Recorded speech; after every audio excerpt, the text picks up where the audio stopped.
What's going? Oh shit! My mute, my mic was on this whole time. Y'all are just hearing me fart on my leather couch. No, I'm just kidding. It's not a couch. What's going on, everybody? Mario here. Let me see. X is experiencing issues with live streaming. If you can't find your live in X, you can manually post it. Oh yeah, I figured that.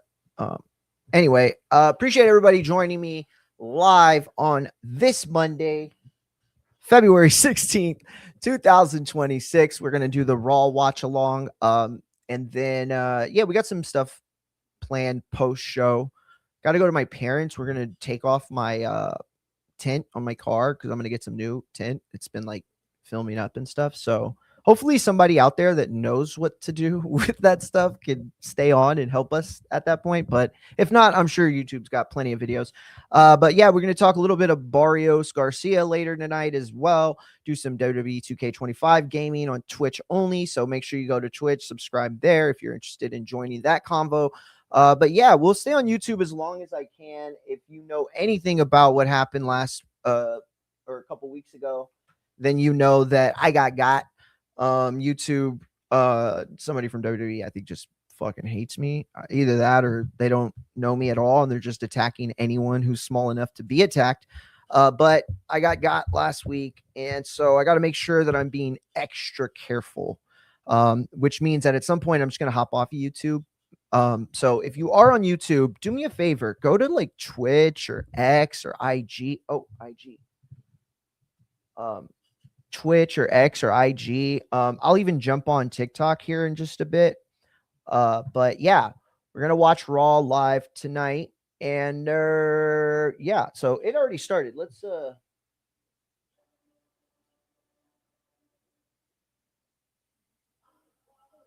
all right, so we are very close to WrestleMania, but even closer to Elimination Chamber, and we continue to get uh rumors of names appearing at the show of shows. And the recent one is Bad Bunny after his appearance at the Super Bowl.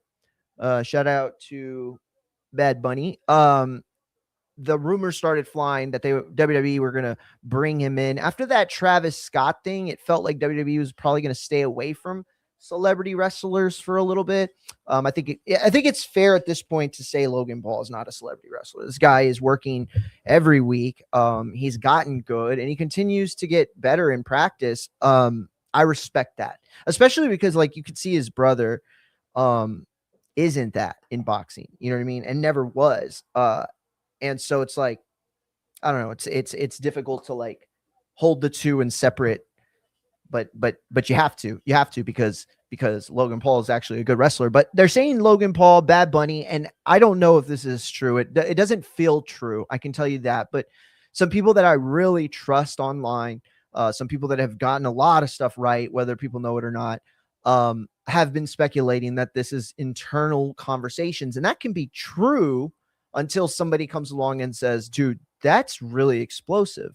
You want to put the Puerto Rican, Mr. Puerto Rico right now, I'd say, against the brother of the guy who called him a fake American. Like, yikes, bro. You know, for a company that has desperately tried to remain as un-MAGA despite their close proximity to the White House and Linda McMahon being on the fucking cabinet. Besides all that, they've done it. They've tried really hard. So I can't imagine they do that, but I guess we'll see. Oh shit, the Usos just got their Yeet concert. Dude, did y'all see Jay lost or Jay won, I should say, uh most overrated or something like that in the Observer Awards. All right, let's hear what Paul has to say. He's he's always a good.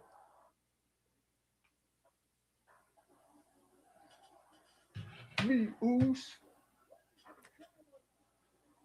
Yeah, that was the perfect. Even before the yeets, that's great. What a heel move. I love it. It's a Godfather shirt.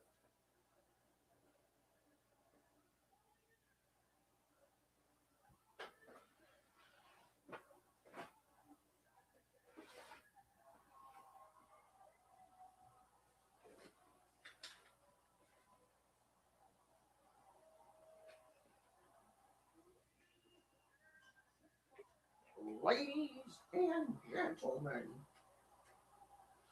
my name is Paul Heyman. I'm gonna pause it right quick because I'm gonna adjust the camera so I can watch without. Yeah. What are you doing, Canella? Why are you showing off for everybody? Yo, look, I got them in. They're sick, right? Yo, I got them for $54. They're originally, I think, 189 or 169, and then they brought them down to 129 because they're last season. Yo, I got them. I got them for a fucking $54. I think it was on Amazon. What's the matter with you? What are you doing, huh? Why are you acting all crazy for? You excited about the show? You want to show everybody how much weight you lost? Okay.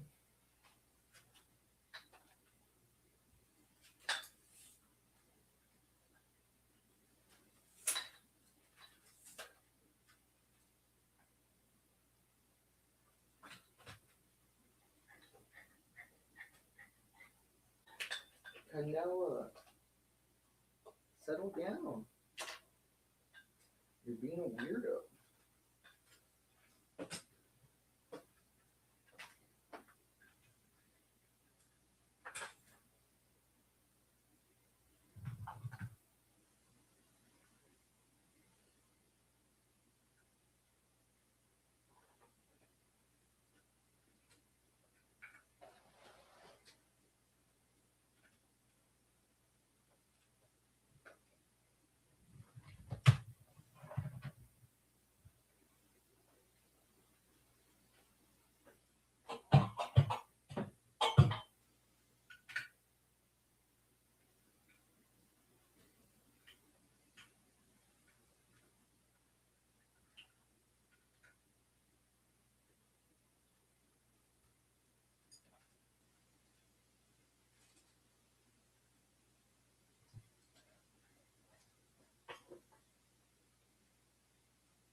All right, how's that? Oh, that's a little high, but that's all right. Fuck it.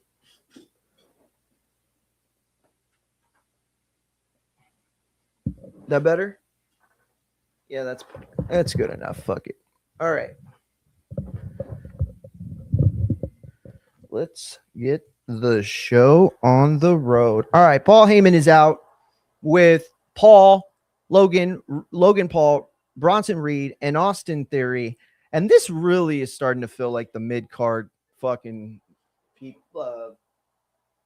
over here, bro. Like no hate at all, but it's really starting to feel like that. It's really starting to feel like the mid card squad.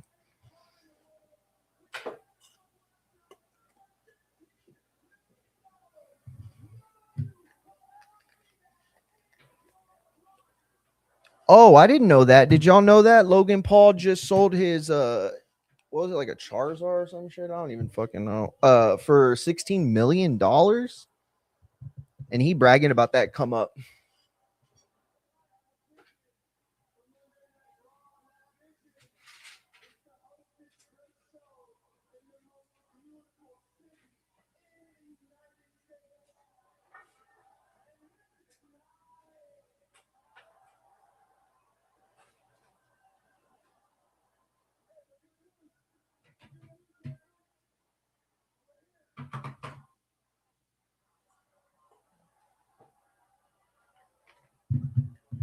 Hold up.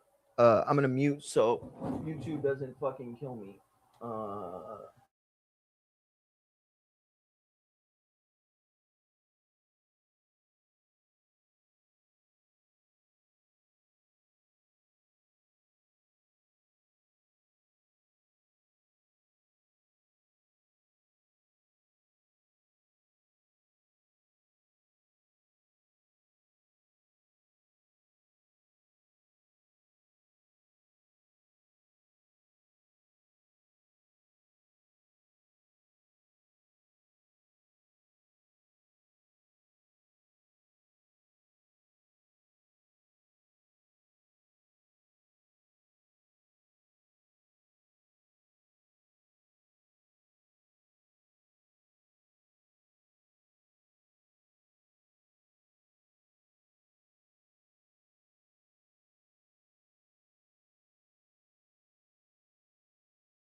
All right, a little behind, but that's okay. That's okay. We'll catch up throughout the commercial breaks. But right now, I rewinded it to Logan coming out. Most valuable trading card in the world is what he said.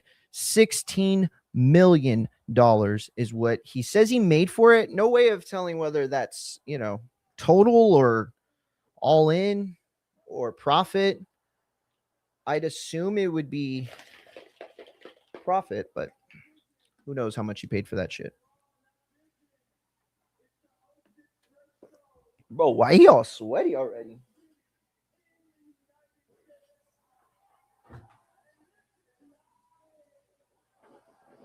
Host a show? Like his Logan Paul show? Is that what he meant? He wants to take it on the road?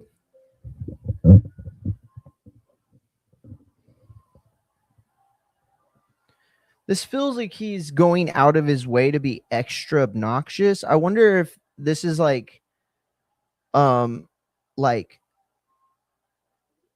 the repercussions of last week and like people saying like that the vision has fell off and that Braun was the last straw. And if you think about it, it is kind of stupid.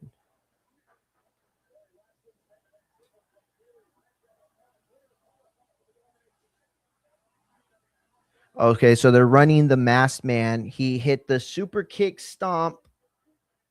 Um,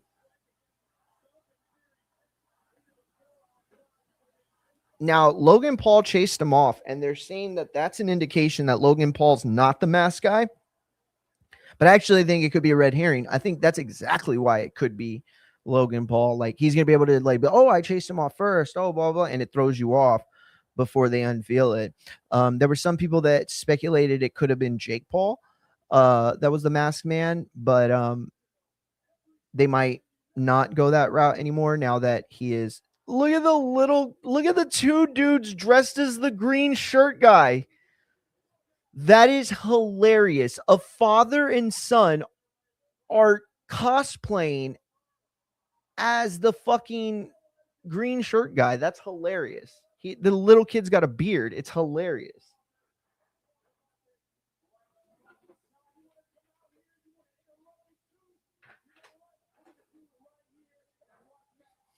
I'm keeping this angle because the office is super messy after AW stream on Saturday.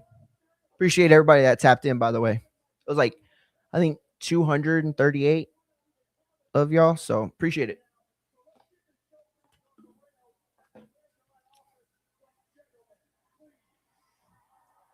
All right. He said, let's go back to the office and talk like gentlemen.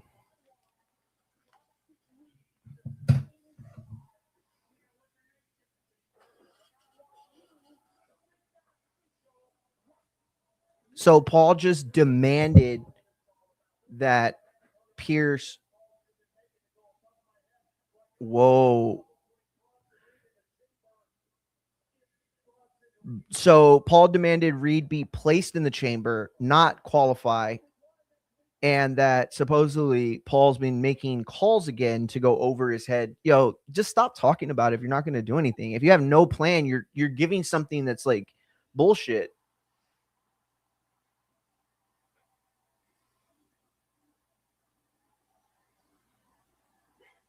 LA Knight is now out. Pierce looks super pissed. Unchosen shirt is what LA Knight is wearing.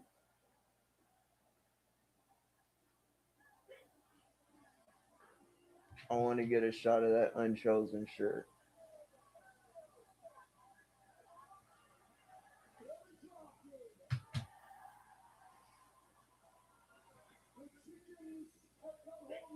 He said the chickens have come home to roost.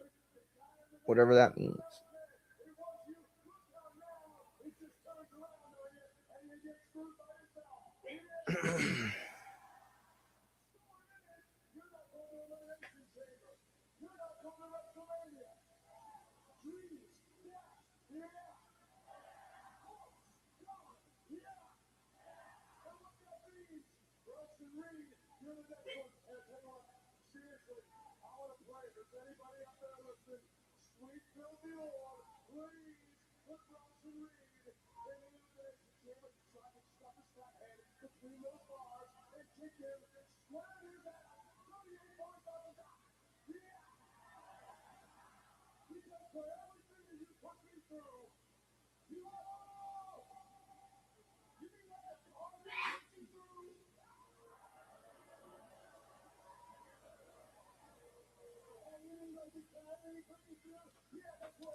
Damn, LA Knight going off right now.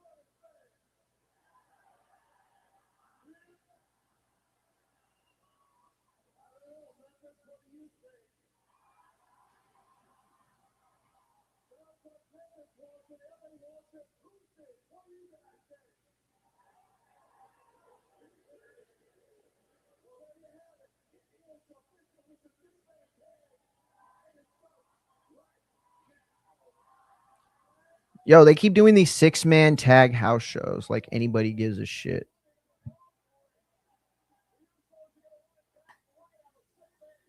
I this is like 2025 booking. Who gives a shit, bro? This is WrestleMania season.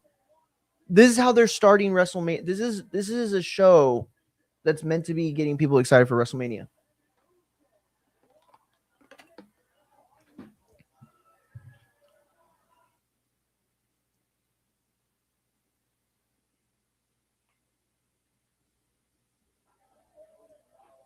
So everybody was talking this weekend about the ticket sales dropping to 25, or I'm sorry, a 25% tickets coupon or whatever promo code for WrestleMania, and whether or not that's like desperation. I don't think so.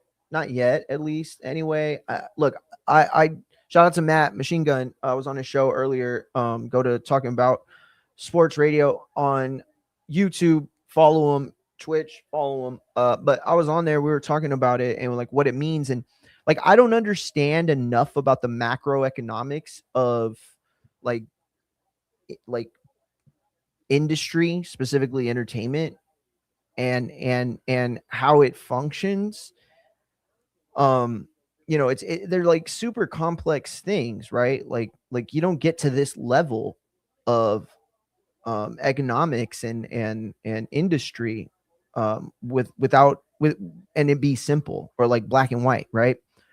um but I hear 16% down and I see the number and I see the prices of the tickets, and it's like, I don't know. Is that really, should you be freaking out over this and the fact that you've still sold a shit ton of tickets? And you can also argue that the ticket pricing would be the reason for the discrepancy on year to year ticket sales. The other aspect about this is that, as bad as wrestling and football and, boxing, as UFC, as bad as they all want to just be popular on brand alone, matchups are what drive everything. Storylines, specifically in wrestling, but matchups are what drive everything, right? Evander Holyfield and Mike Tyson didn't have one of the biggest pay-per-view pops of all time because they were fucking two nobodies. Conor McGregor didn't do some random boxer a favor, right? Floyd didn't just pick any MMA guy because he knew he could break records. No, Floyd and Conor both got together representing, the biggest markets in their respective sports, and they put together a crazy number, a crazy number. And that's the goal, or not the goal. That's the blueprint, you know. The problem is that when you have kept the number of guys that you put over relatively small, then you are forced to rehash the same situation over and over, the same storylines over and over. You're having to fall back on better creative of yesteryear. Roman and Punk a lot of people keep saying they had their match already. And I was arguing with those people so hardcore because that sounds so stupid. It's like that was a triple threat match. That was Seth Rollins' narrative. Paul Heyman was such a big part of that this is a completely different match. It's a singles match between two guys that are essentially faces, and you're taking out Paul Heyman from the equation. That said, though, I think I'm starting to get what they mean now. I think what they're actually trying to insinuate is that the storyline's already been done. You left, you took off, you're a fucking bad guy, you know. And then on the other side for Punk, he's like, I made y'all. I'm the reason y'all are as big as y'all are. Like, y'all took my play and ran with it. And then it's like on the other side, no, we didn't take your play. You took your ball and went home. Like back and forth.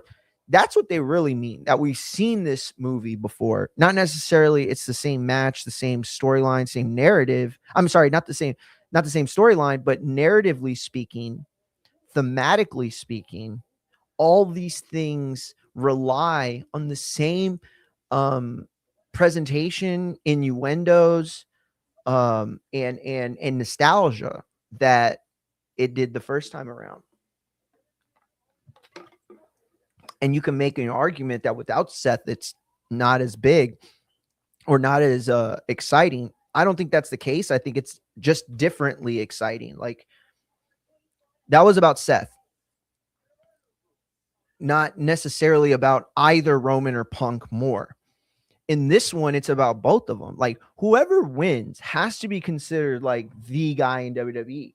I mean, you could argue it's Cody, but after Mania, you know, those three guys are going to live in a post WrestleMania 42 world. And so much of what happens at Mania dictates the rest of the year that I think you can argue that if Cody isn't doing something significant, then he is going to be left behind by both Punk and Roman for the remainder of 2026. And I think that Cody himself feels that way because we didn't talk about this. We can go ahead and talk about it. I don't want to get into it too much because, I don't have any value to add to the conversation of whether or not it was racist or whether or not it was inappropriate or whether or not it was just clean, fun comedy, whatever. But clearly Cody felt compelled to respond to the amazing promo battle between Roman and Punk. That following SmackDown, after that promo battle, it felt like, wow, there's a big difference in the shows. And partly that was because Raw ended on such a banger, but the other part of it was that promo was used to bury both SmackDown and its world champion Drew McIntyre, specifically the world title in the process. That said, hot tag to Jay, that's interesting. That said, by the way, from LA Knight, hot tag from LA Knight to Jay, interesting.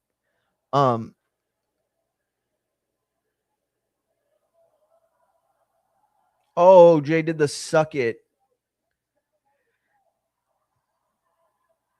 So anyway, so you had Cody respond, and because the storyline he's in, the program he's in, doesn't have as much heat and background,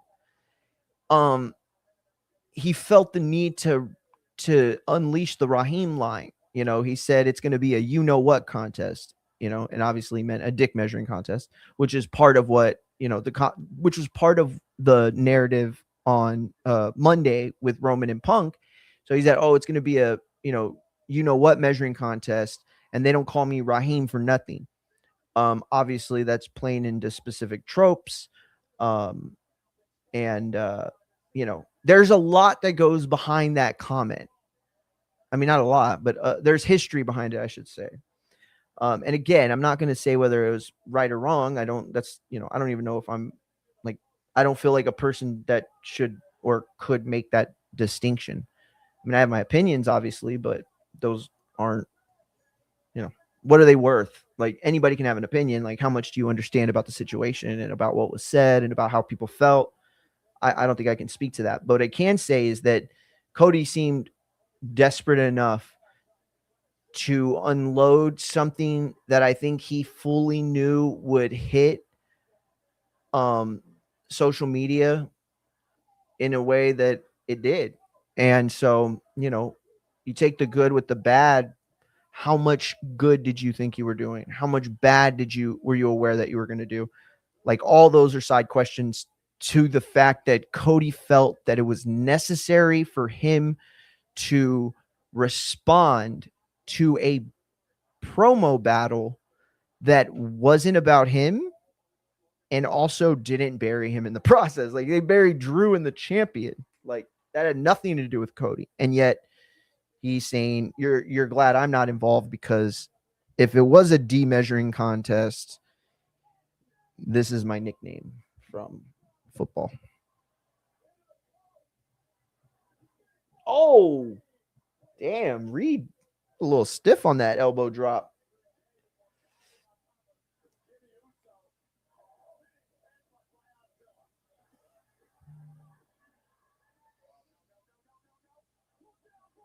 Oh my God. Bronson Reed just did a tope suicida to the outside and nailed both Jay and Jimmy. Yo, that was crazy. Oh, Logan hit Jimmy with the big right hand. There's the tag to Reed, and here comes Reed for the tsunami. Jimmy looks close. Oh, I guess not. 1, 2, 3. That's it. The heels win. Are you surprised? Me neither.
Oh, shit.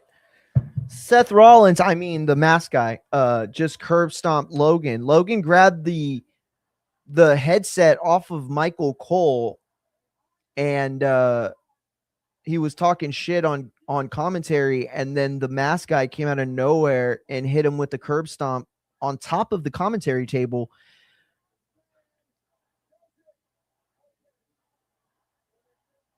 We will get you, dude. I'm sorry, but Reed is like hey, shout out 702 Man Cave. WCCW for life, champ. Yo, that was crazy though, because you look at Reed and he was like in that situation where they were like, okay, Paul, I guess we got some learnings to do. And like, he's just this like big stupid guy that delivers like the clearly like bad guy verbiage and responses.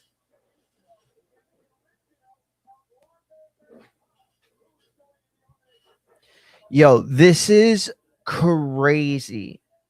All right. Jimmy Joe, no, I'm sorry, Jey Uso, Bronson Reed, and original Grande Americano. You got two people claiming to be the same guy. Like, if I show up and pretend to be Roman Reigns next this SmackDown, or like, can I just be him then also?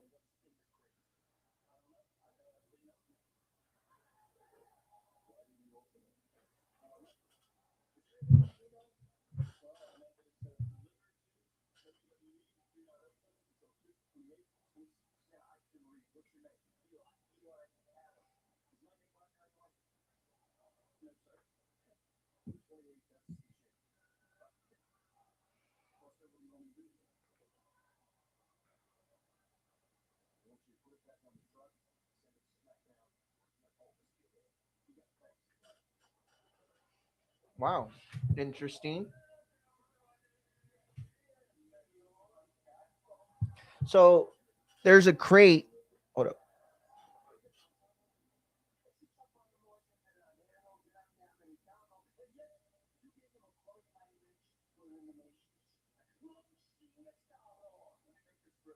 I don't like that I don't like that he's doing the Mexican accent when he's speaking English.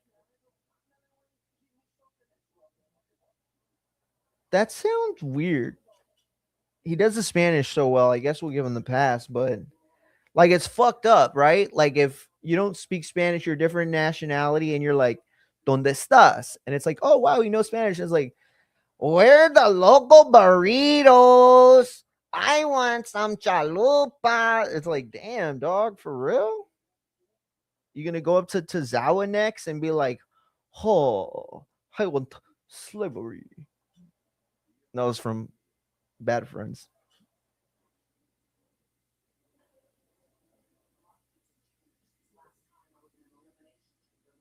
God, I just don't believe anything Natty says, like at all. Like she's like, lots of things have changed. Have they? You have the same hair, you have the same gear, same presentation, same music.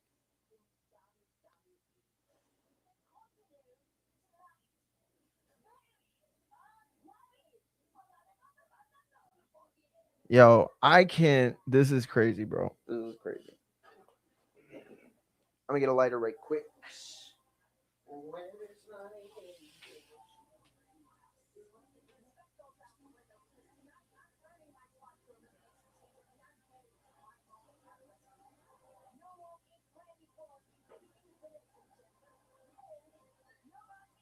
What do you want from Go here, lay in your bed. Come on. All right, let's see. We got the elimination chamber between Asuka and Natty and Bailey. I'm gonna say that Asuka wins, but it should be Bailey because she has so much more storyline to offer. If it's Natty, I can't imagine a person less likely to win. Yo, you know what? Matt told me. He said Lyra Valkyrie didn't get that much pop at the house show on Sunday. He said Liv Morgan was like the most over. And I'll be honest, like that to my listen, all I could do for y'all ever, all I could ever do for y'all is like give my life experience, right? And being from South Texas, living in Laredo, which was essentially like, I don't know, about 30 minutes we could get there to the border to cross. Yeah, about 30, maybe a little more. Living there, living in Corpus, which is about, I don't know, 3.5, 4 hours maybe to the border. I can tell you one thing that is unequivocally true in my experience. I'm not saying it's true everywhere, but in my experience, two things are true that you wouldn't expect about Mexican dudes that come over. Um, One, they like Morrissey, or the Smiths, really, but Morrissey as well. And then two, they like themselves a blonde haired white girl. They definitely do. There's something to them that's unique, I think. And yeah, they like themselves little like snow bunny white girls. I'm not judging, I'm just saying this is something I noticed about them for sure. Wait, where are we at SmackDown tonight? I forgot.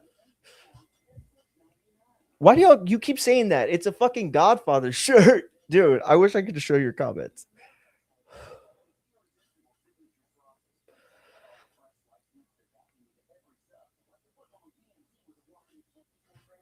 Bailey does not feel any different anymore. Like, so she had she had her go away heat, right? That was whenever like whatever happened last WrestleMania, and then like she came back. And then she had her go away heat, I mean, and then she came back. But before that, there were those vignettes that they were doing with her, and they were trying to tell a story, right? Um, and then they came back with her and continued to tell the story and went down a very specific road. And I will challenge anyone to this debate. But I believe that WWE was trying to either insinuate heavily or 100% innuendoize. Innuendo. In I don't know how to say that word, but basically like get over the fact that she was bipolar. Like kayfabe, I mean, or her character. But they've gotten so far away from that. I wonder if they read my piece on fightsatw.com where I said you kind of can't do that unless you have some sort of payoff that makes it worthwhile. Otherwise, you're just using a mental illness as a character trait. And, listen, if you could do anything artistically, do it, but I don't think you can make that one work. Yo, they had the longest intros, dude. Like so long. Crazy.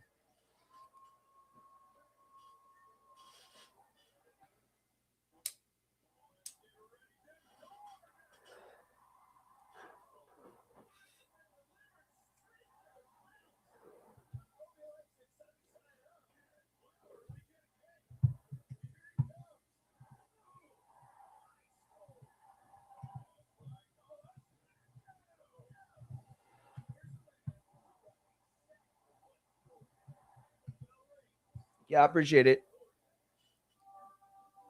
Lisa, thank you for the follow. Appreciate it.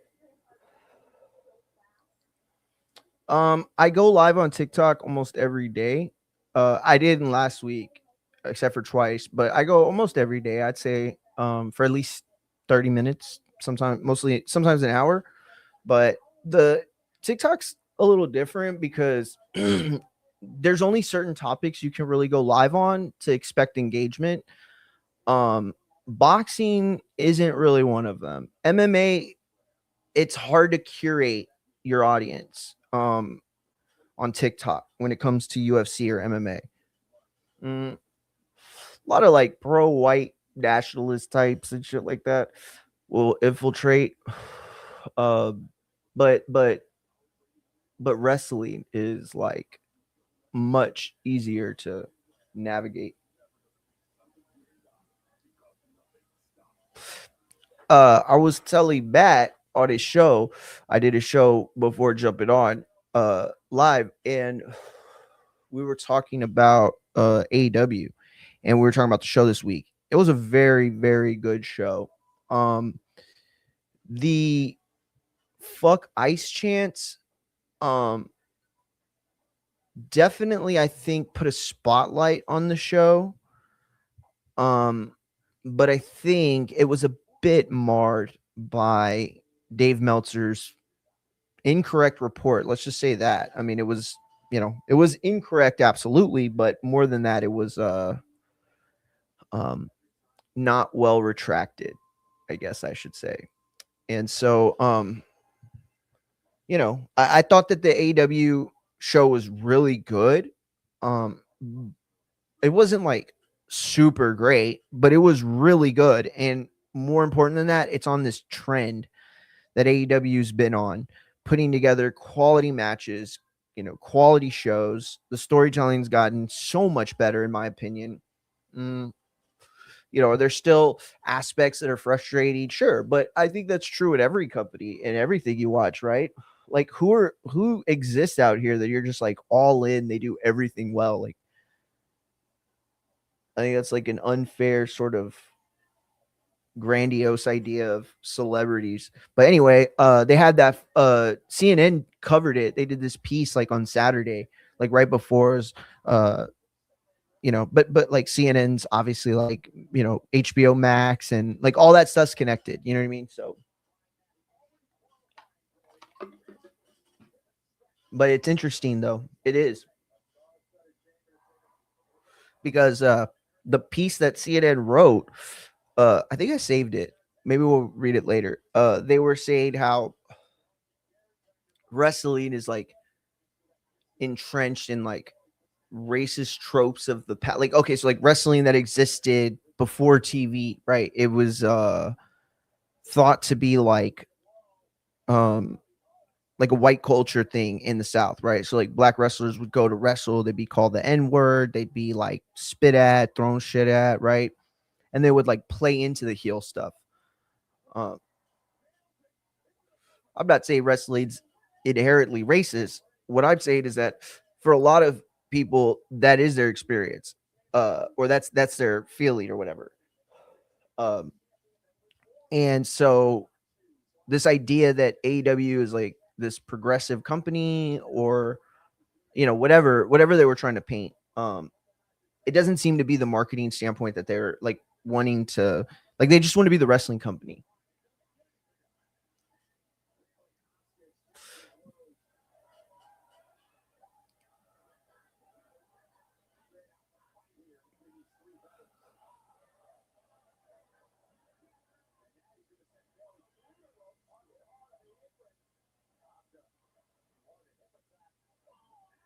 All right, they got a wait. What the fuck? Why am I so far behind here?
So it was like two heels, and then Bailey's kind of been like both over the last few months.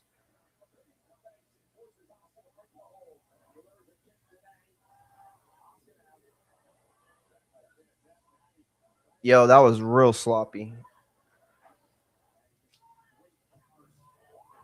Oh shit! Natty just sat down, powerbomb Oscar, and yo, she almost fucking sent her through the canvas, bro. That was nasty work. That was super nasty work.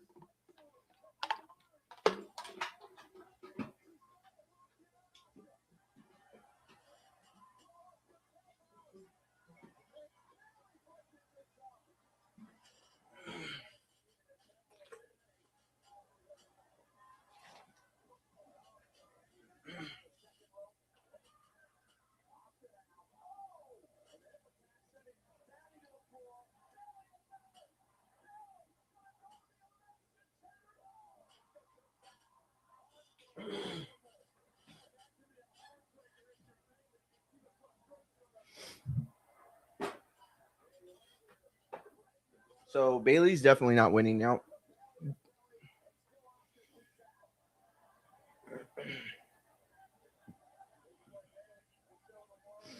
Yo, there were a lot of people saying this week or last week there were rumors that Rhea's hurt. Um, but I haven't seen any of those substantiated, even close at all. Like nobody said that. But I think the rumor has come from, so supposedly there were a couple botches at a house show somewhere, or maybe it was like a couple of shows where there was like a significant botch. I don't know.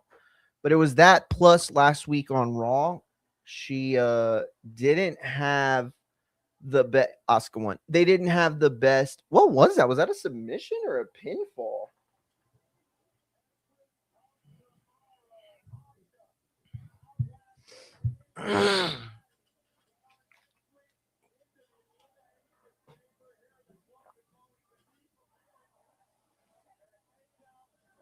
Oh, it was a submission. Chicken wing or the Oscar lock? My bad.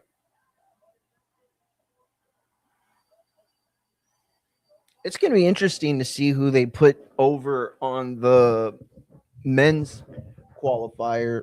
Damn. So you got you got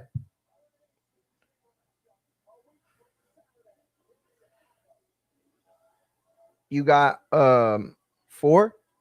Yeah. Tiffany Stratton, Oscar, Alexa Bliss, and Rhea Ripley. Oh shit. What's her name? Is it Natty just got attacked by what's her name that she's been beefing with? Maxine Dupree. What the fuck? And the crowd is for some reason chanting whoop that trick. Oh, it's Memphis. Oh shit. Yo, I didn't even catch that, bro. I didn't even catch that. That would be great. Yo, imagine they don't put Trick on. I mean,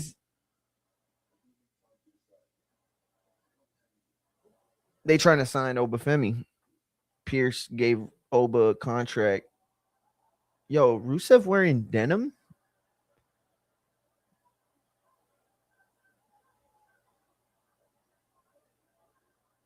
Y'all gonna kiss or what's up?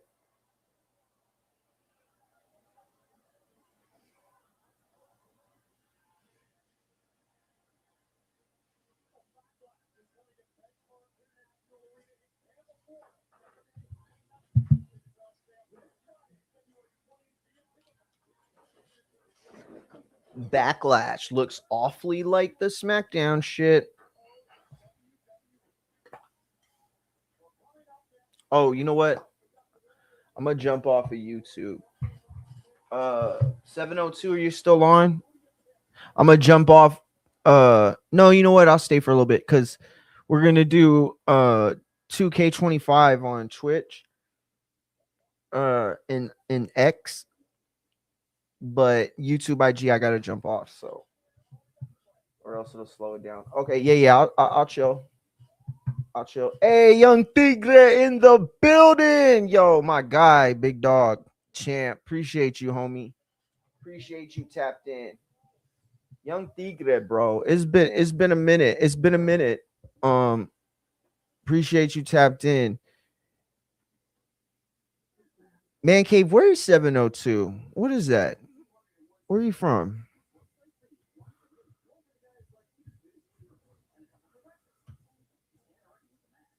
Oh, for real?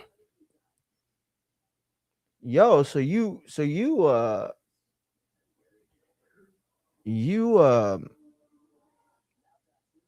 in it. Yeah, yeah, yeah. I see that, bro. I see that. Champ. You never want to cover nothing in ever before? Shit. You give me the word. We'll start credentialing you, okay? Cause shit would be dope to have somebody out in Vegas. Whenever I work for the Boxing Voice, I'll tell y'all for real. The Boxing Voice, and I think Ness would admit this. The Boxing Voice wouldn't even exist today if it wasn't for people like Sean Zattel. Uh, damn, I forgot the Mexican homie's name from Cali.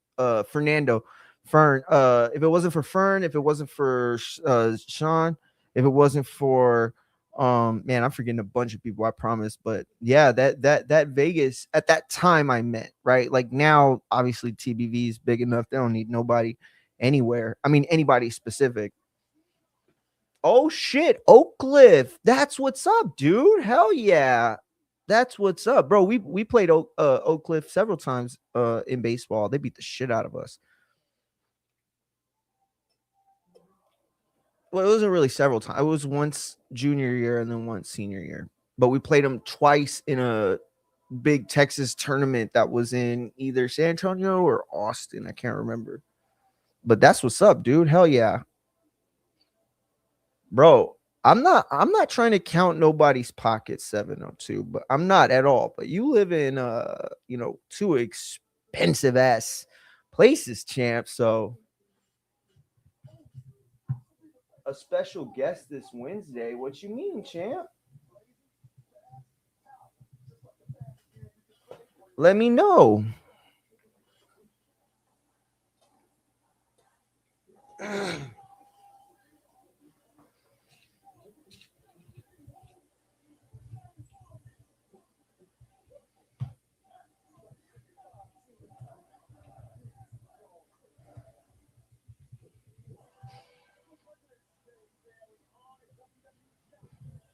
You gonna go to the fight, man cave? The Barrios Ryan Garcia.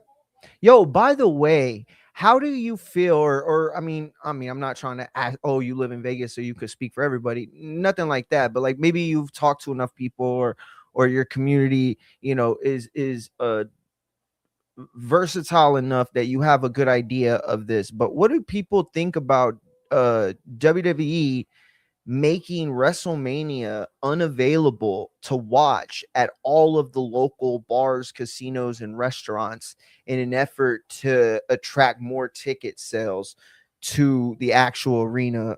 T-Mobile. Wait, yeah, is that T-Mobile, right? No. I'm sorry, Allegiant. I meant my bad. Yeah, Stadium.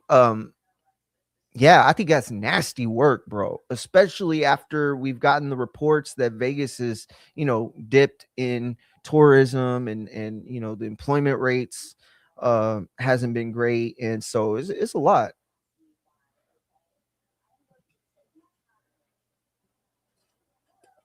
Damn, for real. Uh, man, you had that Golden Boy hookup. Yo, and those were nice too, because Golden Boy is they have very loyal people, especially on the staff side. And so if you were in a Golden Boy, you was all the way good. Same thing with PBC. They had Tim that would work basically the front, but that was like on the media side of things. Tim was always good to us. But he treated you like him and Ness were real cool. So that was me and him were real cool because of that. He's that kind of dude, which I respect. I appreciate that. Damn, I got to rewind this. Stephanie and Liver talking shit to each other in Spanish, bro. I got to hear this. She about to call her a puta again. That was crazy work that she called her that, by the way.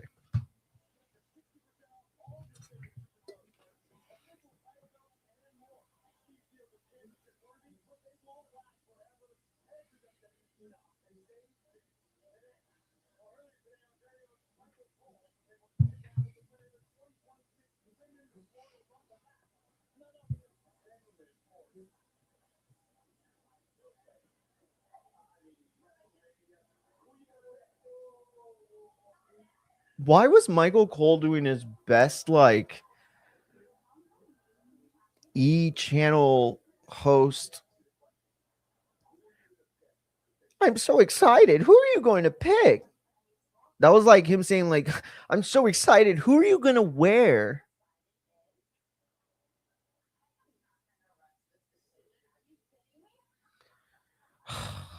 There's literally no reason to have a segment like this.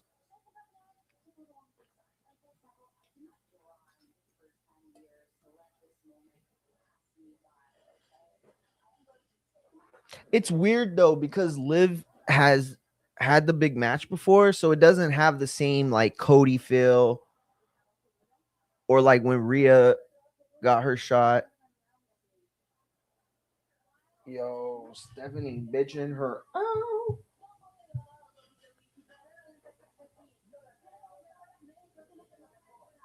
she said I'm the best everywhere. I've been to.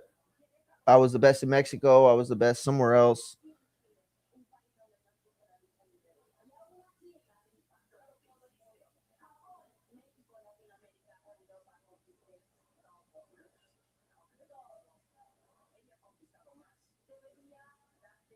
And then Dom just said she's done more. Oh, Oscar's son. That's what's up, champ. Yo, that's what's up. Oh yeah, you know what? You told me that. You told me that. I forgot you told me that.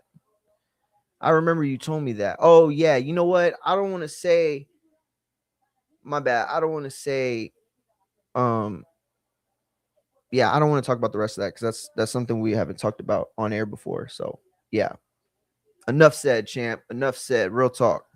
Hey, who you? Oh, you picking Ryan? I've just remembered that, bro. Are you sure you don't want to change your pick after what you've seen on the press tour? No, I'm playing, champ. I'm playing. Honestly, I think it's still a close fight. You know, Mario Barrios. Wouldn't say he struggled against Pacquiao. I will say it's hard to call someone elite or even like a level under elite. Um, if you can't take out an undersized older star, even one as good as what the hell is Liv crying about? Bro, Liv is so good, dude. She's so good at what she does.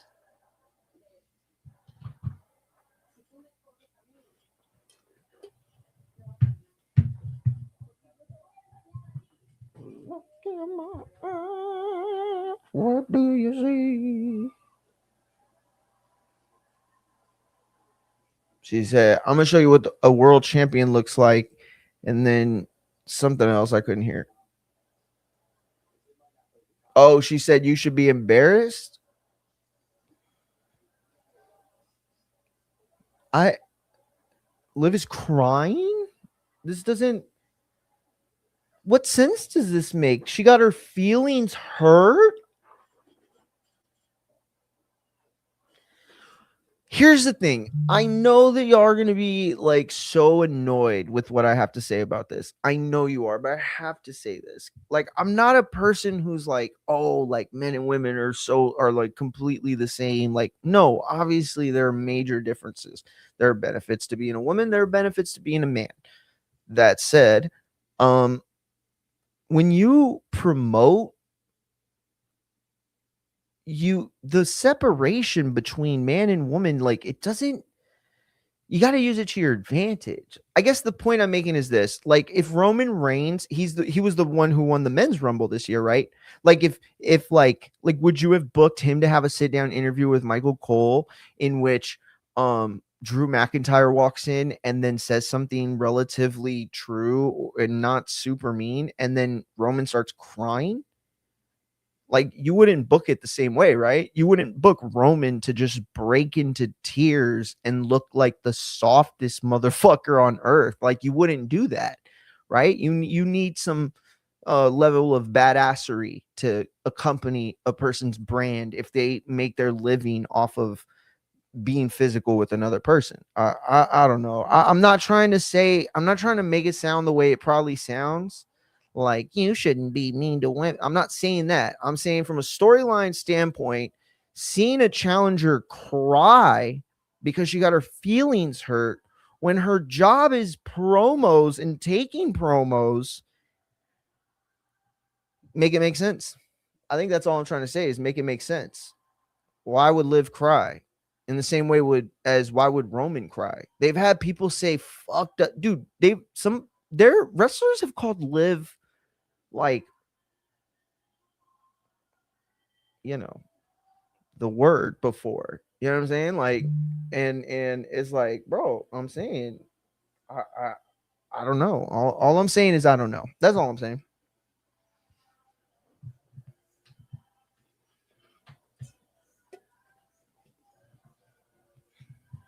Bros, hey, Man Cave definitely ain't letting us in on that secret guest.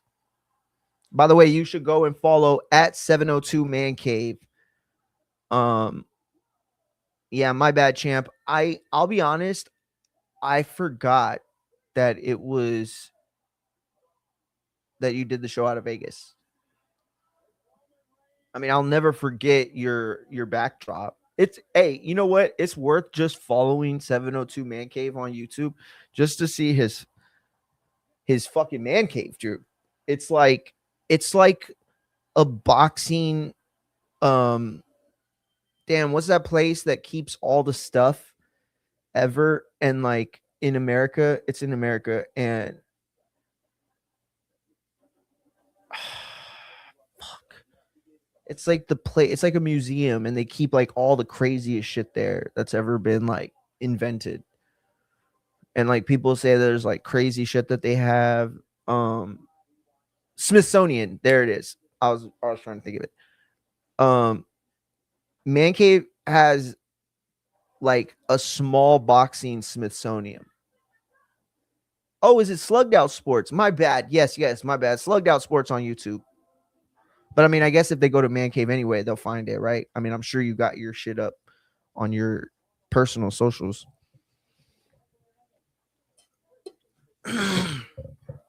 That's what be happening with me too, bro. I'll be doing the same thing because I'm always active, because I'm always watching shit and commenting like on YouTube, socializing on my at Mario Munguia because I pay for premium on that one. You know what I mean? So like I'm never on, like I have to make it a point now to like be on YouTube and like post and like, you know what I mean? Because all I ever do is go live on YouTube. That's it. And I'm not even going live on YouTube that much more because it's just so much more risky now. The algorithm doesn't work in your favor. Twitch has been good to me. TikTok's been great. IG is IG. Dude, I will say I fucking kicked a hornet's nest. So they had a bunch of people, Corpus had a bunch of high school do a bunch of local high schools coordinate a mass protest. And so like some schools went to like this area of Corpus, some students went to that area, whatever, blah blah.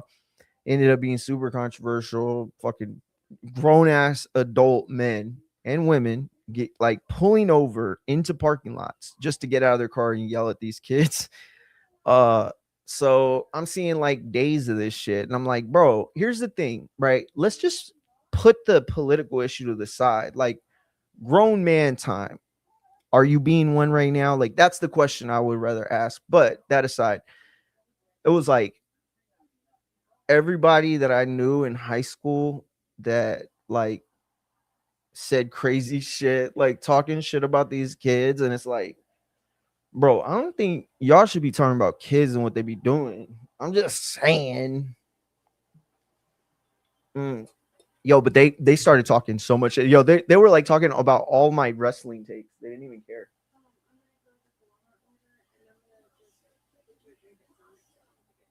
Oh, thank you, my love. My wife is the best wife ever. Yo, Mario, they really wrestling Bad Bunny and Logan. We talked about it. I'll be honest, bro. I don't think they're gonna do it. I don't. I think it's probably an idea that was floated around. Um, but I don't know. I can't see it. I just think that that's too volatile right now.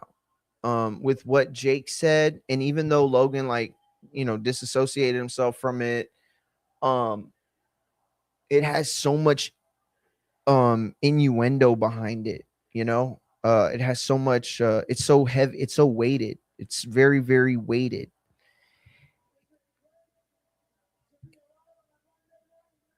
Like, can they just keep it a wrestling program? I don't know. I don't know if it's possible anymore for it to stay a wrestling program. I feel like if you book that, the weirdos come out for sure. For sure they come out on every side. You know what I mean?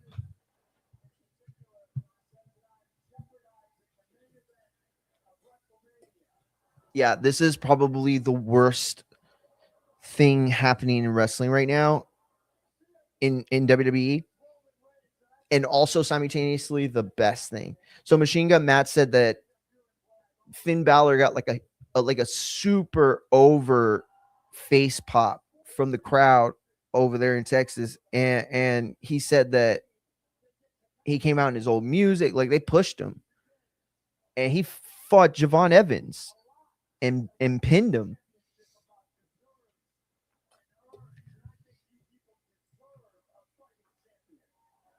So that was like the whole premise is like, is he dumb for fighting Finn Balor after a week after making that Roman match? And yes, it's fucking stupid. Like, if you're a boxing fan, try to think back to Mayweather De La Hoya. Okay, try to think back to that and how big that was, right? Imagine De La Hoya says, or Mayweather says, you know what? I know we got this fight in May, But in March, I'm gonna take this fight against fucking somebody that's a B level. And I don't mean that talent wise, but let's be honest, Finn Balor's not the most, main event box office seller. And so it's like, for what? For Finn to lose again and we know it? Or for you to like swerve us again with another title change, which would be crazy, and it's not gonna happen.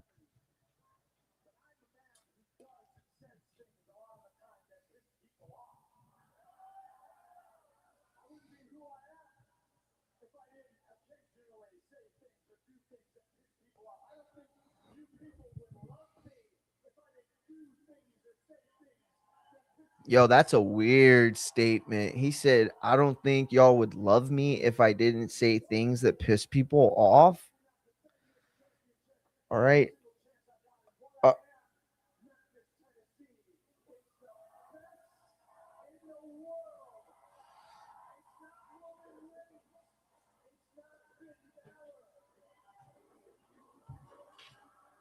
Speaking of Finn,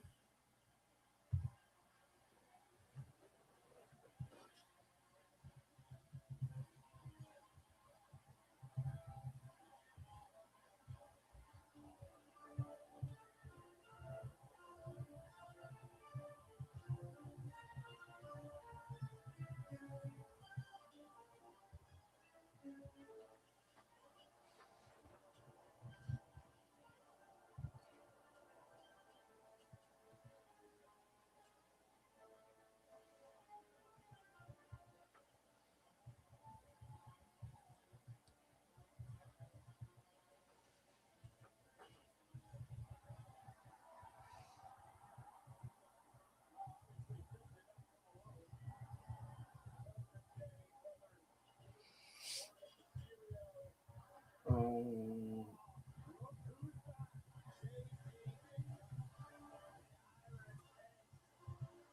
um, um, um,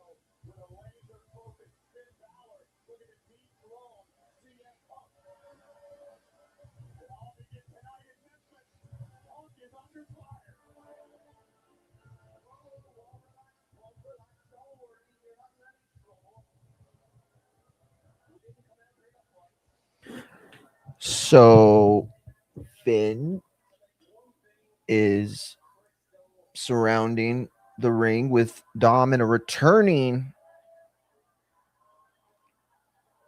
JD McDonough.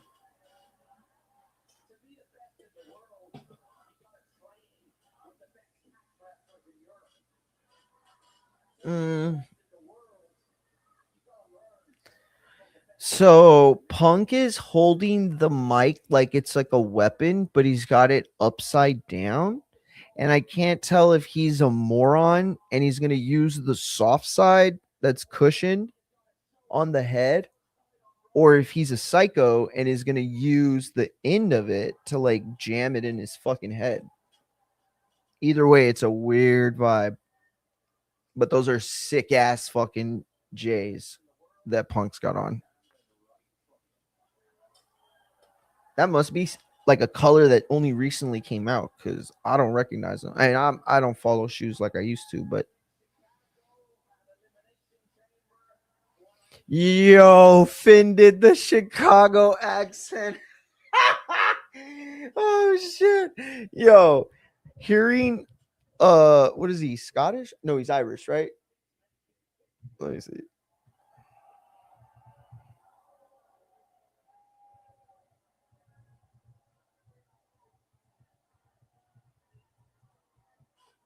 Yeah, hearing a dude from Ireland do a Chicago accent was not on my wrestling bingo card. At least not for tonight.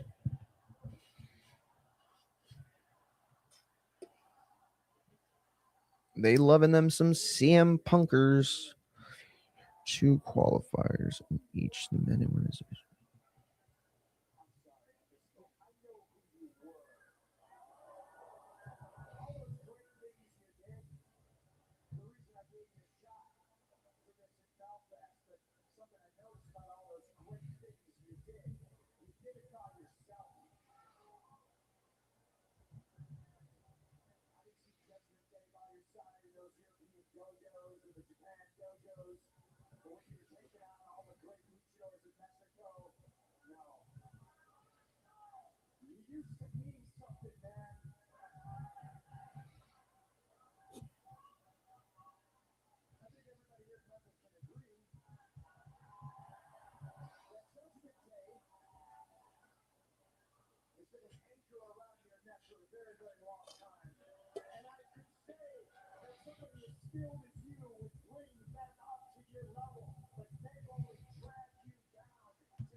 Yo, he just called Dom an idiot. He goes, look at this idiot. Damn. Talking shit about JD's big ass melon, bro. He does have a big ass head. It's crazy. Bobblehead. The crowd's going with the bobblehead chant. That's pretty good, I'll be honest.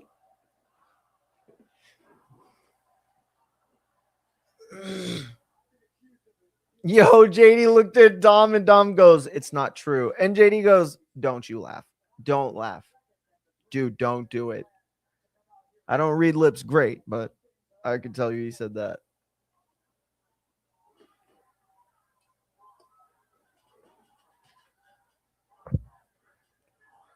Yo, another whoop that trick chant. Oh my God. If WWE missed out.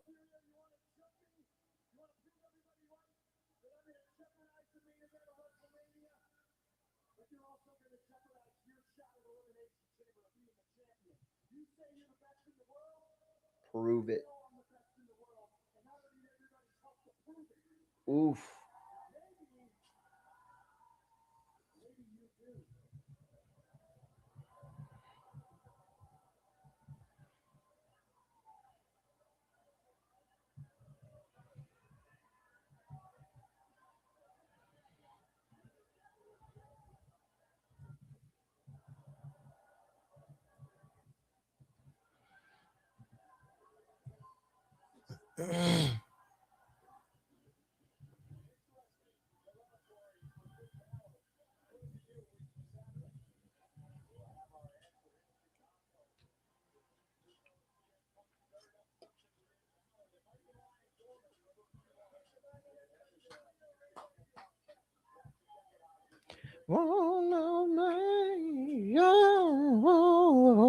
Personality.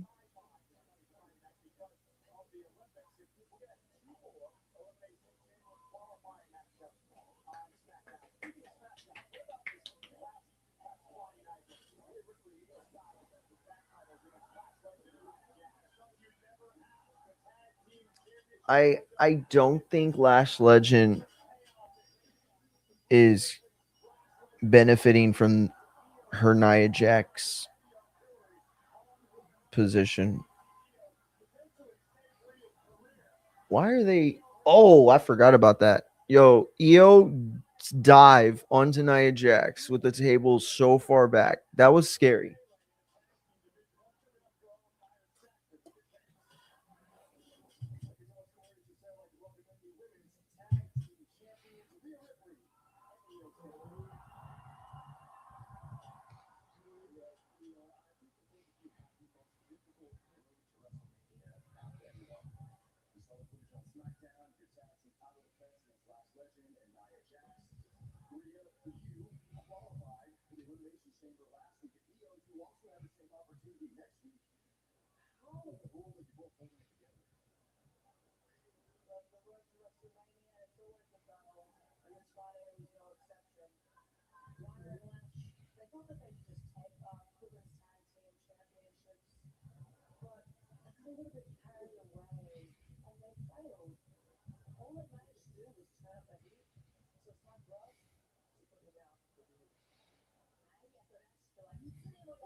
Yeah, I think I'm ready for Kyrie Sane to stop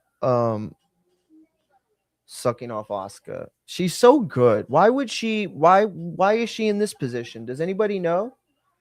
Breaking news. Here comes Low.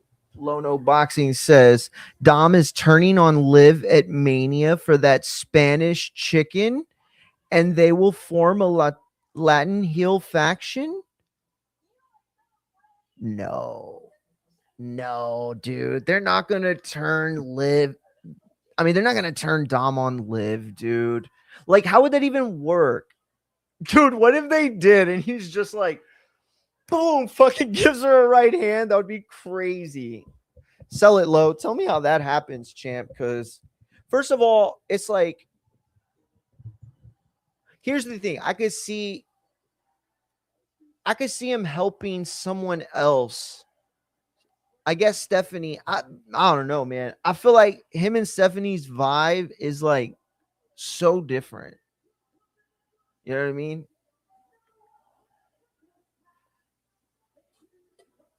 And I don't want to make this weird. I don't want this to sound weird, but there are a lot of like Hispanic dudes who watch Dom and Liv, and how can I put this? It makes sense to them. I'll put it that way. It makes sense to them. And I think it's like part of like why they like Dom.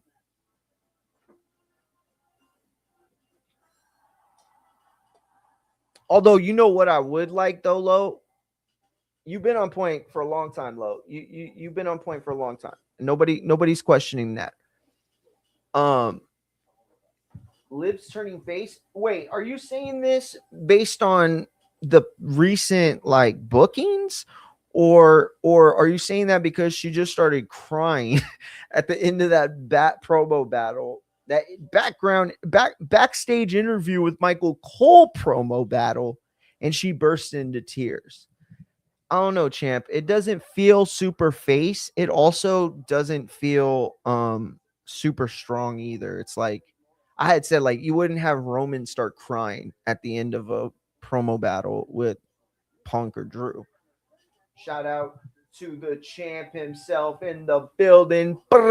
Machine Gun Matt. What's going on, champ? Make sure y'all go to uh talking talking about sports radio on YouTube and Twitch. Low said, bro, she started crying. The sympathy arc is there. But see, and I agree with you. I agree with you on that.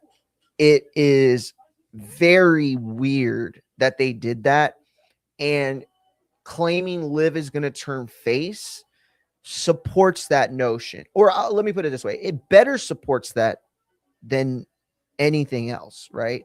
I can't even think of all, like literally right now, I can't even think of another reason that they would do that. Yeah, I don't know. I mean, what they're gonna like get Stephanie to like somehow like feel bad for Liv, and then Liv's gonna be like, haha, I was just fake crying. Like, I don't know, dude. All I know is that yes, that does seem very face. Yes, it provides an arc.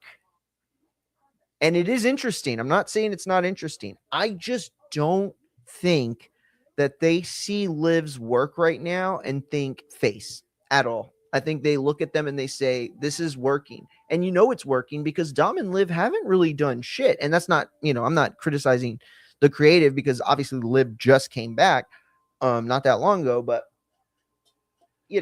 everything's kind of surrounding Liv in WWE while they go to AAA and everything surrounds Dom.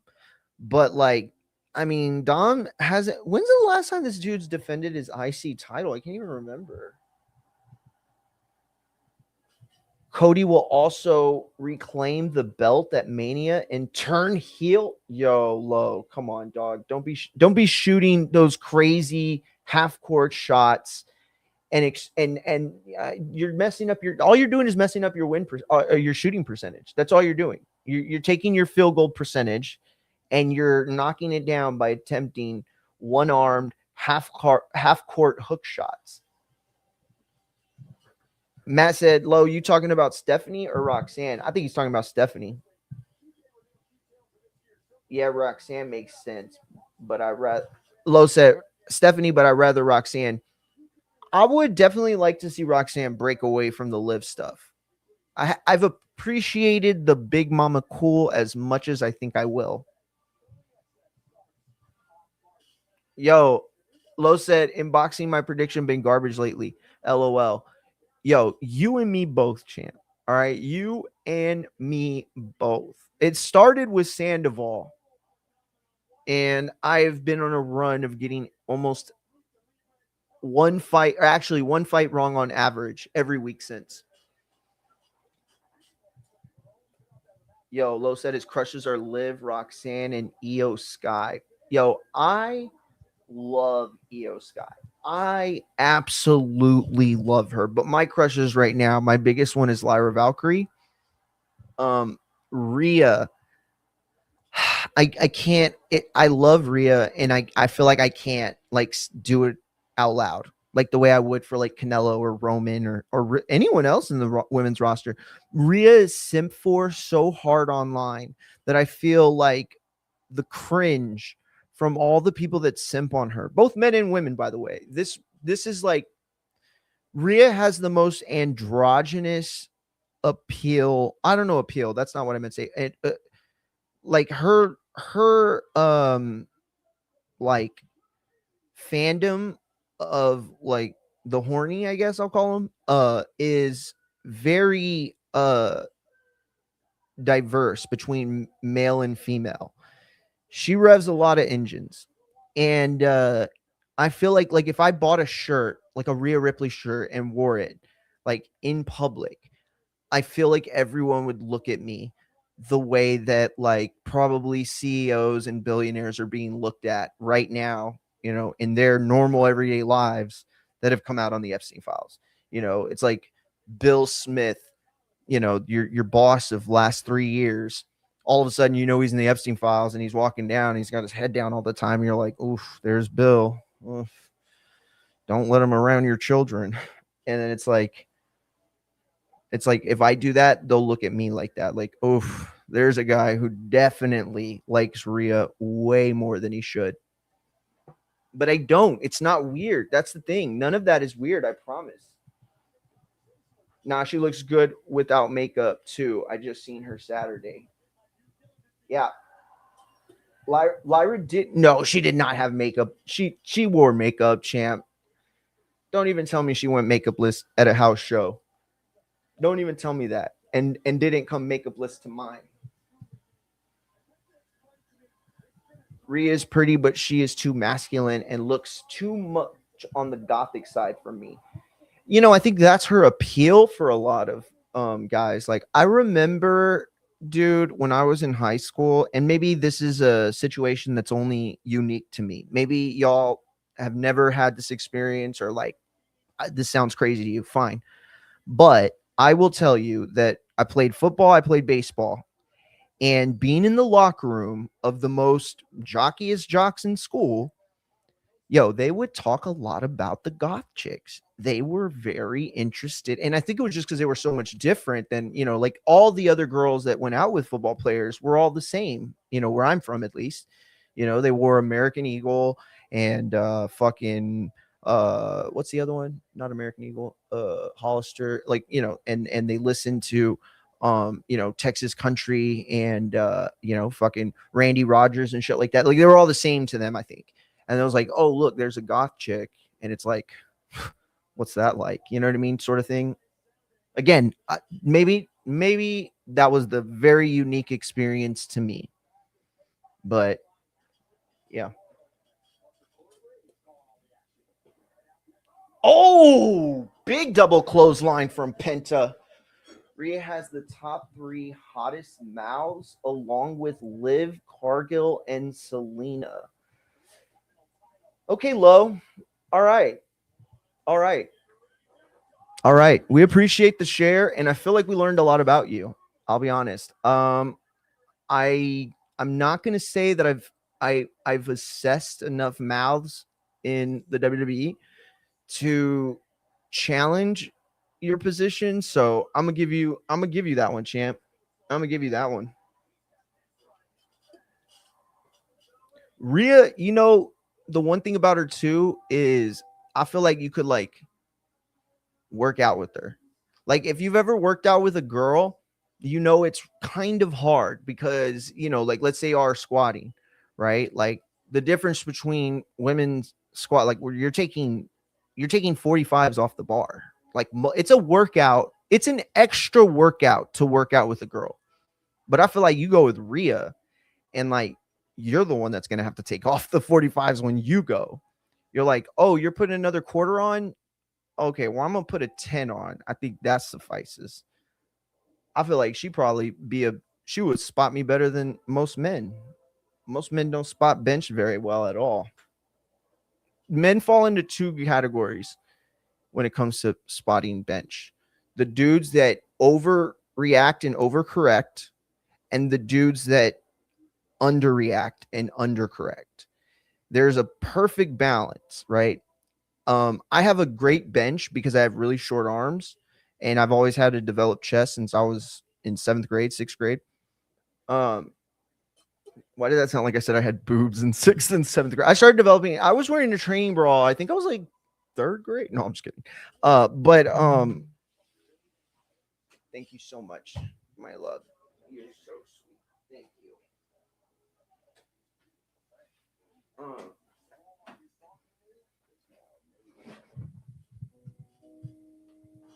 Matt said, "All right then." Matt said, "My three are Rhea, Mina Shirakawa." Yo, I feel like I learned something about Matt today too, and Lola Vice. Lola Vice, dude. That's just everybody. I think. I think you're crazy if you just don't have her on your list, honestly. But you know what? To each his own. Yeah, I like Jada Parker. I like Jada Parker for sure. Yeah. Yeah, they're jacked, dude. Yo, Rhea and Buddy Matthews are just like hitting like PRs in gyms and driving everybody wild that they work out with. Overall, Liv, Roxanne, and Io, not only for me, are gorgeous, but they have incredible personalities. That's why they are wifey material. Yo, Io is just, I feel like I could never fight with her. Like, I feel like we would probably have the best relationship because I'd give in every time. I'd be like, no, baby, we can't afford a hot tub. It's just not physically responsible. And then she does her EO thing, and you're like, "Oh, fine, I'll apply for another credit card. My fifth. Fine, I'll pay your car payment. No, I don't mind you flying to see Drake. I mean, he did offer you those 2 tickets on DM. I'm just kidding. I'm just kidding about that part. Yeah. Matt is the biggest asshole in the world, dude. For real. He's like a great friend, but a friend that you can only be with if you know at some point he's gonna fucking roast you. Oh man. I can't give you my favorite Lola Vice match because obviously there's so many of them, right? I don't want to leave one out, but I love her. I love her mixed tagged work. I really love her work with Mystery Iguana. They're the greatest. Listen to me. Lola Vice and Mystery Iguana are the greatest in-ring couple since Triple H in China. And if you don't see how powerful they are as a wrestling couple, then you're going to be very surprised when the two of them are running CMLL and TNA in a few years. I'm just kidding. I'm just joking. What the hell is a chance at a chance?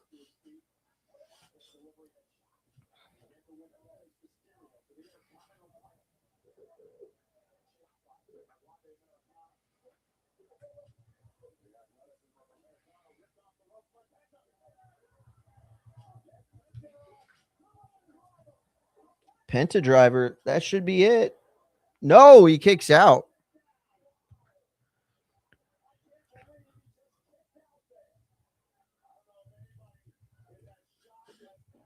Yo, Lone called me a simp. I'm just joking, dude. I'm just joking. I love Io Sky enough to know that I don't want no smoke because she's lethal with that. I'm not gonna say it. I'm not gonna say it. Believe it or not, Nia Jax is low key pretty as well as she has her days. No, dude, Nia Jax is very pretty, super pretty. I mean, I think she's like a model too, right? Wasn't she like a professional model? No, she's gorgeous, dude. And like, I don't want this to sound fucked up because I don't mean this fucked up, but it's like you saw after the weight she lost too. It was like she's like naturally beautiful because like she like started wearing like a little less makeup, started doing like more of like a natural look. I think it was because of her confidence probably. Yo, Chad Gable just manhandled the guy.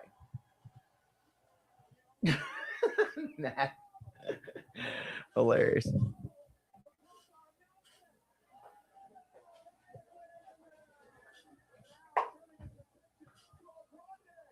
Oh shit. Mexican destroyer.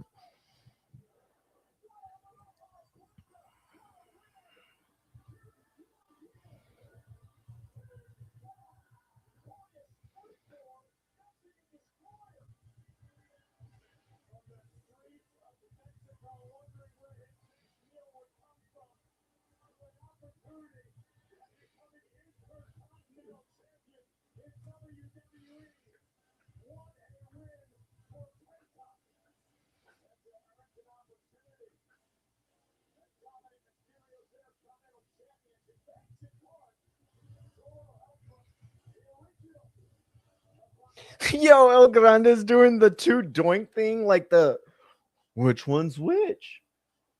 Yo, they dapped up. They dapped up.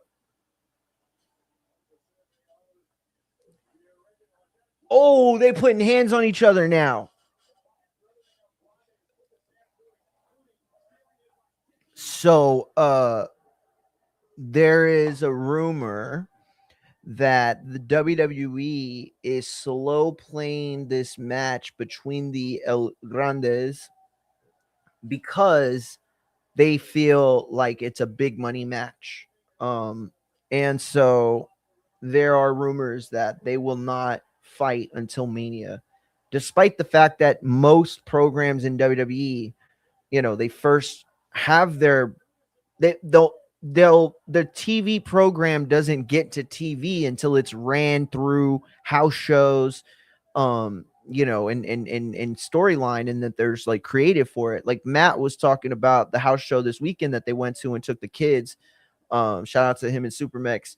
Uh, and showed the kids a great time. They had fun. They got Finn Balor in his original music. Like, what does that mean? What are they teasing? Seems like to me, they're teasing the Finn Balor going face, and they've been doing that. I feel like him doubling down was only meant for the big pop at Chamber, for him to split with these guys.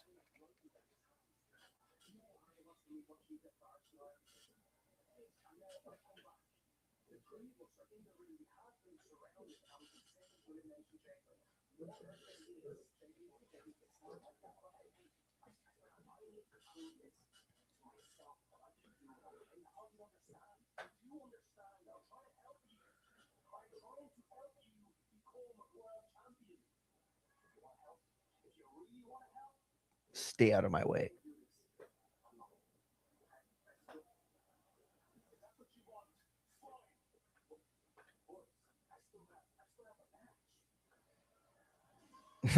Dom got done.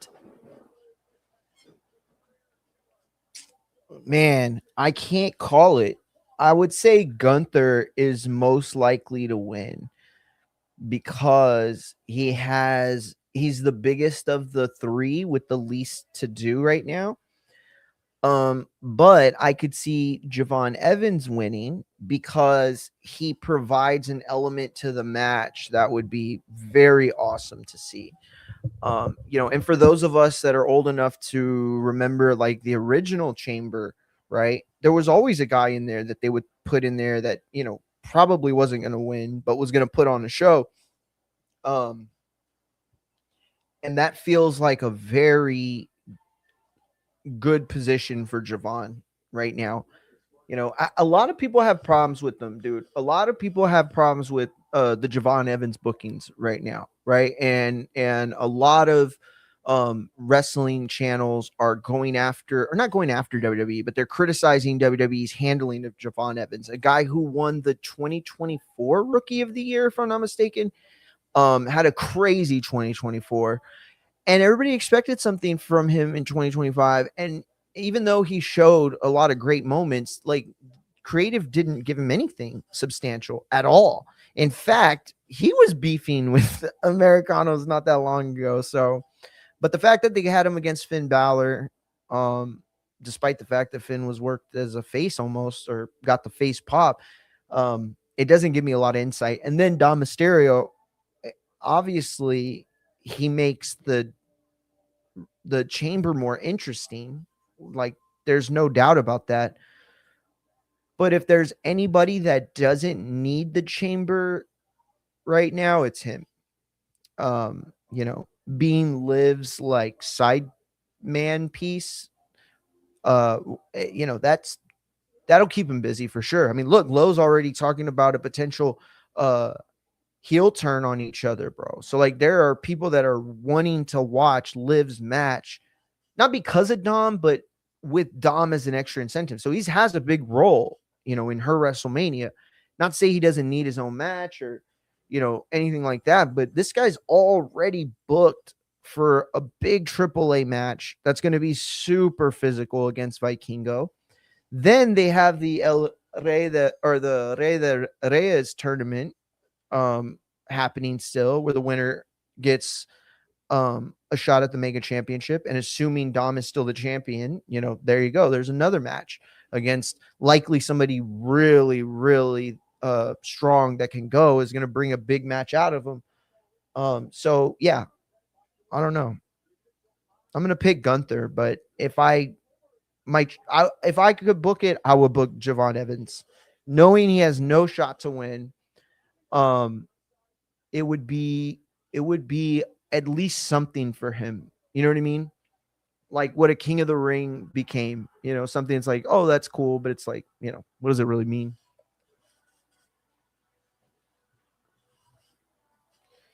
Here comes AJ Lee skipping to the ring. Javon is on the slow burn, but will top the mid card scene soon. When you say soon, do you mean this year, Matt? Do you think it'll be this year, or do you think that we don't see him until next year? Like that to me would be way too slow. Way too slow. If they don't push him to at least the mid card title challenger by this year, I think that's way too slow.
Yo, she just called out all the girls on the roster. She called out Rhea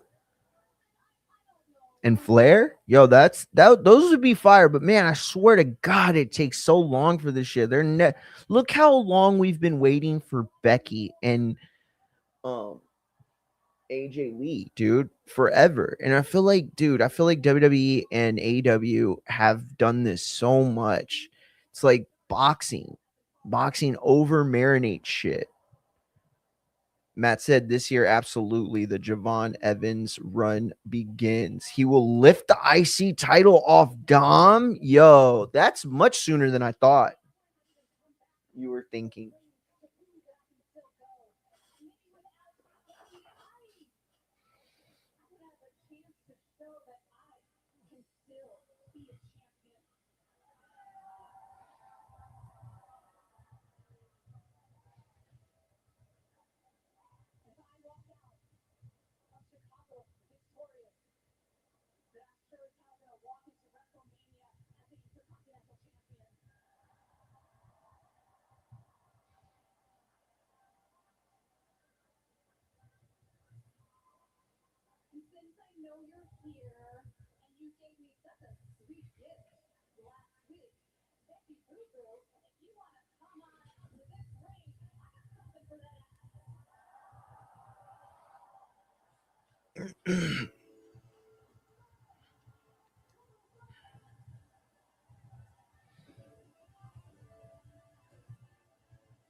Yo, Becky looks fire. That's a badass coat, bro. Like for real. It's got the fur with the like crazy like bondage leather and these like clips, bro. And then she got like some, I don't know if they were dunks. I don't know what they were. They look like tennies, but the color is fire. Them glasses, yo, that's a whole vibe, bro. She's so much better at that fashion shit than Seth. Seth looks like he's making fun of fashion. She looks like she's actually trying to like pull off a vibe.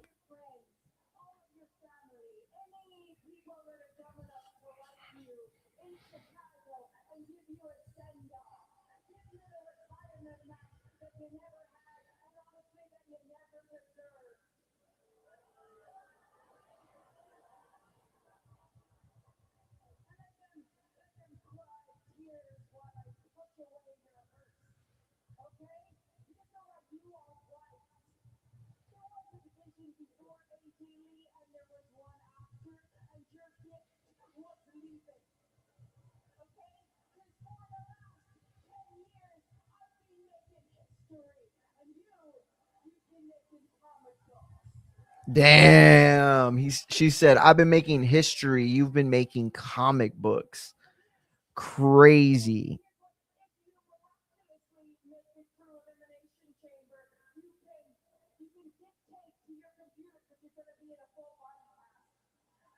Yo, Becky's wild, bro.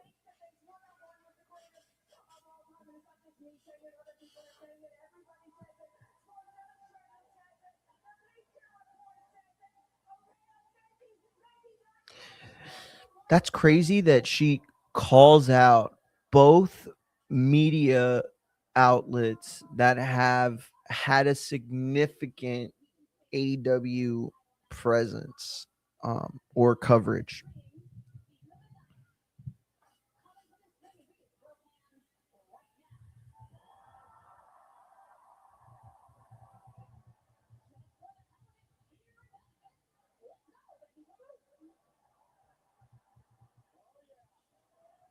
Becky Boo Boo. Okay, guys. Third whoop that trick chant. All right. If fucking Trick Williams does not come out, oh boy. Like that's the problem. That's the problem right there. Okay. It's not to say, oh, you should hire, people based on anything other than talent, but it is to say that, like, damn, you don't got one person creative that understands that's a reference to the movie with Terrence Howard. What was it called? With 3 6 Mafia in it? Hustle and Flow. What a great movie, Hustle and Flow. You don't know that that's a reference to Hustle and Flow? Like, I'm sorry, but I think you need somebody in creative that has these pop culture references and understand. Y'all keep trying to hire these like fucking English grad students and these literary and these liberal arts majors, and don't get me wrong, I'm both of those things. I didn't finish college, but I was both of those things, and both those things helped me to be a better storyteller. But that doesn't help you in wrestling when you don't have frame of reference or an understanding of the kind of cultural stuff to connect to the audience. I say all that and Trick Williams probably comes out anyway.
Yo, Austin Theory, that's the most I've heard him talk.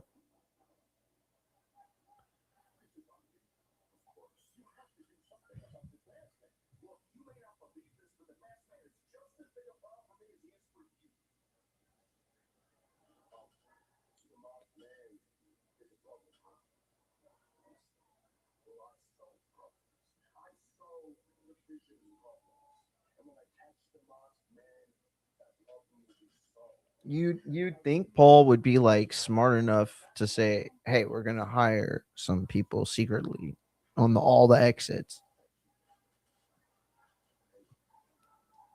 Like at some point, you can't keep running this because it makes them look really goofy. Matt said, "I feel like this Becky AJ feud lost steam." Yeah, it definitely lost steam for sure. It did. Um, I don't know.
Dun,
dun, dun, dun, dun, dun, dun, dun, dun.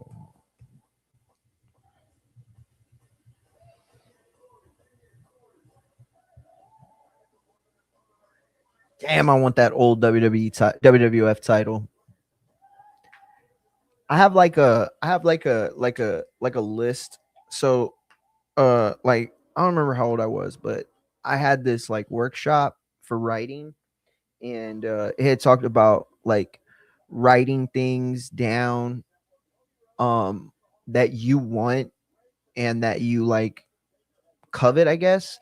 Um in a way like in organize it in a way that you can utilize for your own writing. So it's like when you need something that drives a character, you know, here's a book full of things that drive you and others, right? So I wrote down like all the purchases that I would make if I were ridiculously rich, to the point where like, you know, I could spend like 100 grand and it not matter at all. And I had put a list of all the Jordans that I want, and then I put a list of all the world titles that I want. And I found that list the other day, and it's crazy because it's like exactly the same today. Like my Jordan list changed since I was in high school, since I was in college, since I was in my 20s. Like, you know what I mean? Um, but I still want that wing eagled belt more than ever.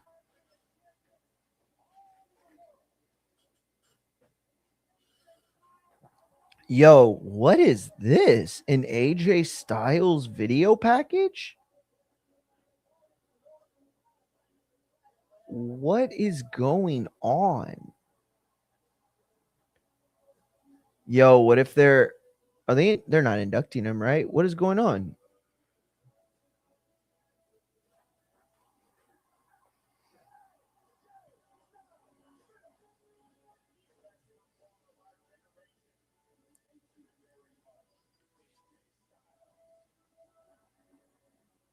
Raw, a tribute to AJ Styles in Atlanta, where he lives, right?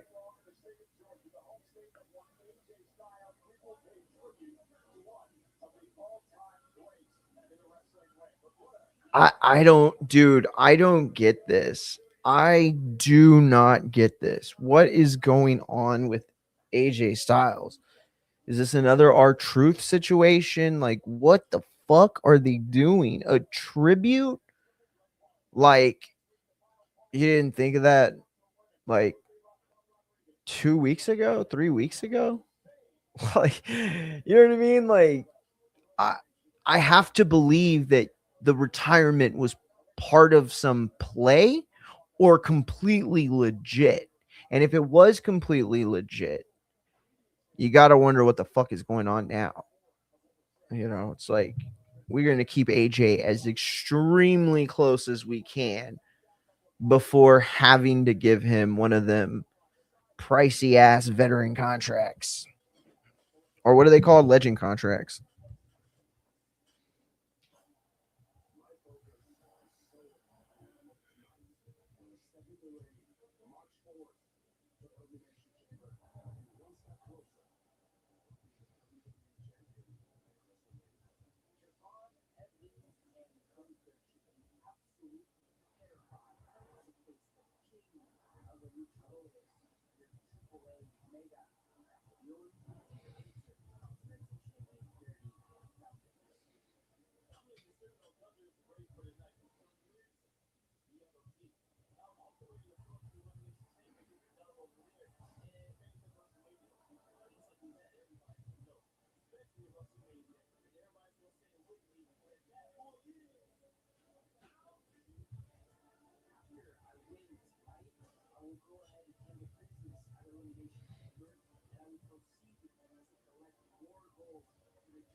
Joe General.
Oh, they talking about that cutter that he landed.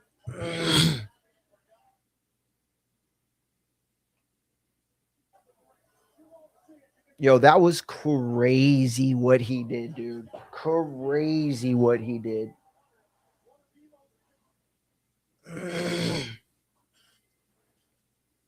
What? We went to a break? No, we didn't. Oh, we did. Wow, crazy. They got to stand out there just waiting for Dom to come out. That sucks. Let the size be dropped. Let the size be dropped.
Wait, what?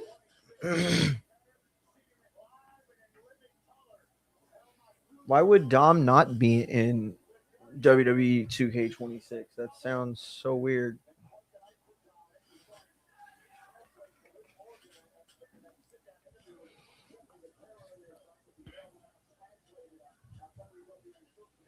Situation.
I don't know if Dom and Rey Mysterio. I mean, I'm sorry, if Dom and Gunther have they ever had an interaction before? Either way, I like it. It's awesome. It feels fresh. This whole triple threat felt so fresh, despite the fact that Gunther and Javon Evans had a banger. If you don't remember, oh, dude, this guy's so good. Yo, did y'all see what Kevin Nash said about Javon Evans? I'm not gonna repeat it because I don't know. I don't. It feels like it'd be racist to repeat, knowing what he said. But basically, he said he was acting like um the actors in like the 20s that would like keep up black tropes in movies that were like super racist. That's what he said about Javon Evans.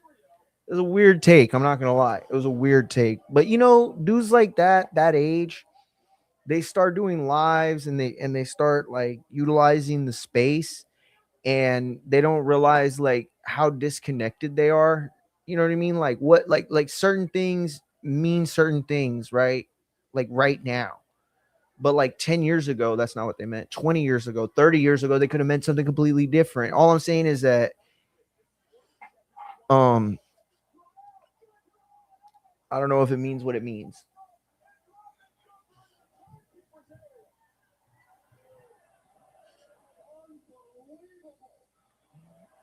Oh, damn. Yo, what the freak did Javon Evans do, bro? Oh my gosh. Dude, if he doesn't get the win after that spot.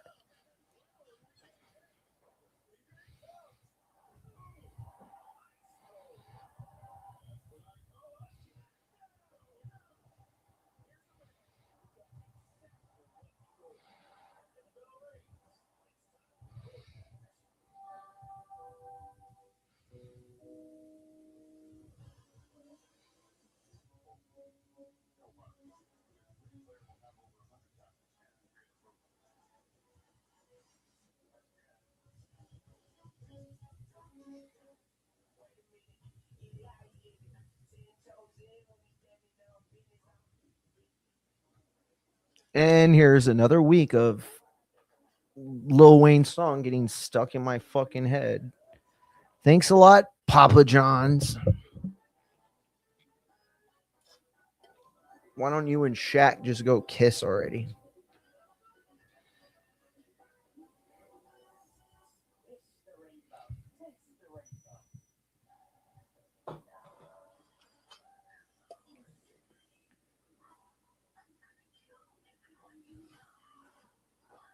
I'm excited about the Scream. I know I've said that before, but I'm excited about the Scream. I wasn't excited because of the whole what's her name? The girl that plays Wednesday. Her and the sister weren't gonna be in it. And they were like the main characters of the other ones. But I like it. It looks like I'm gonna like it. I mean, I don't know if it's gonna be good, but it looks like I'm gonna like it. Yo, have y'all seen any of the Doomsday rumors? First of all, have y'all seen some of the stuff that's dropped? I can't tell anymore what's fake and what's real. Honestly, AI is like it's too much, bro. They did like a Invincible trailer with Tom Holland and the guy that played Henry Cavill. Yo, it looks so real.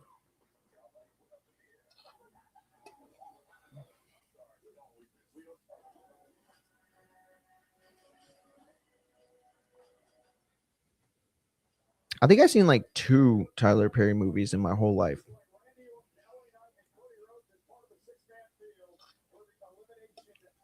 Might have been one.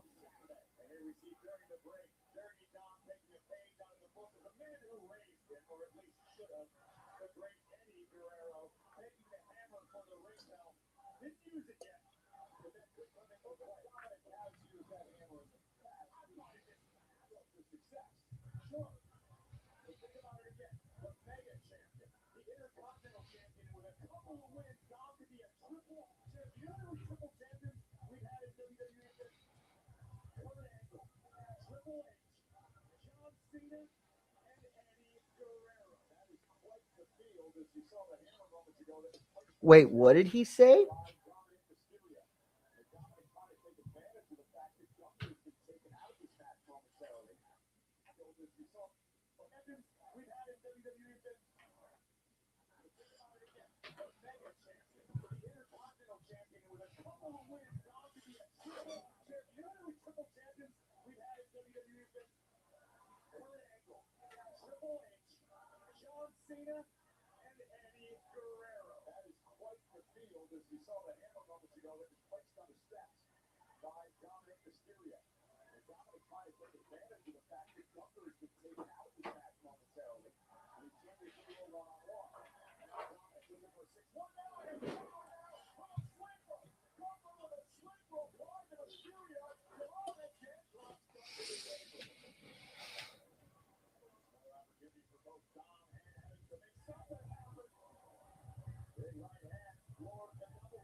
How old is Javon again?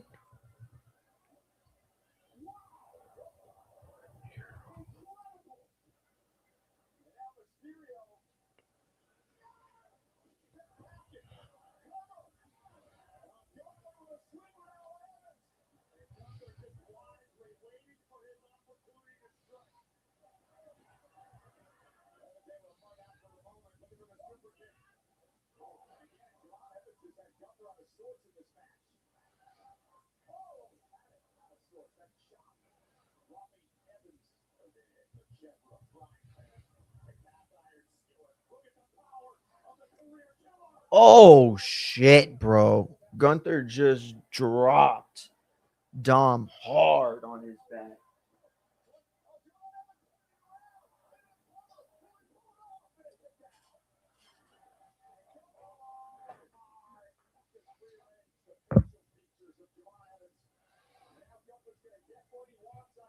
Oh damn, bro. Gunther's just power bombing the shit out of people tonight.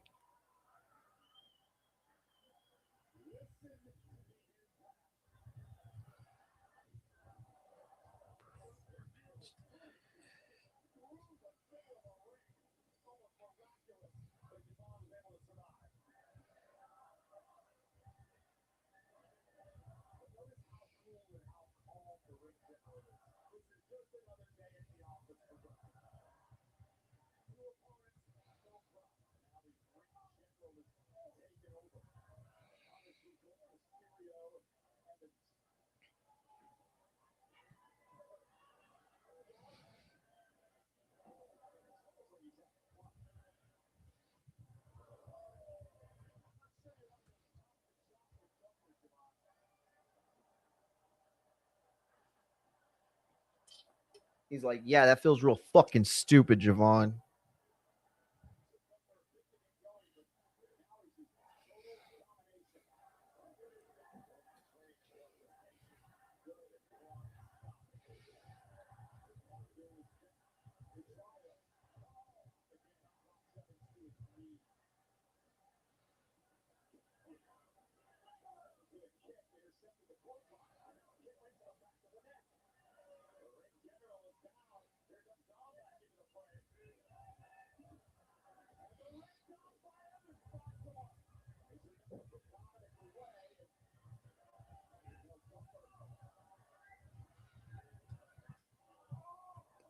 They're saying we want tables.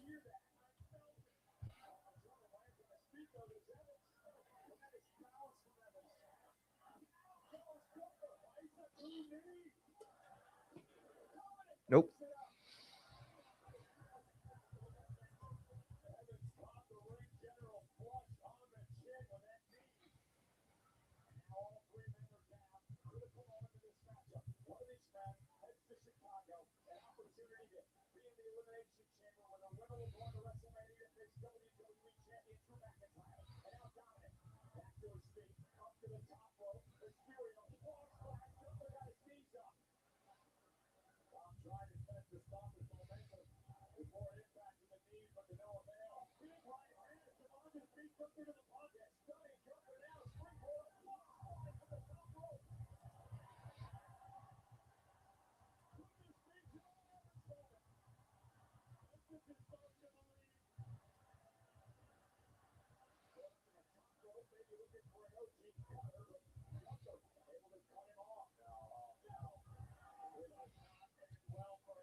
Uh-oh, Evans on the top. Yo, that's a big, big moonsault.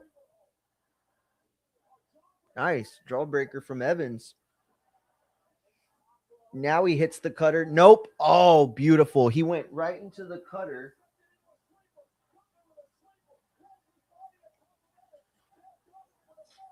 Ah, Dom missed it a little bit. I mean, he landed it, but it was just a little off. Uh-oh. Dom sets up Gunther. Here comes the 619.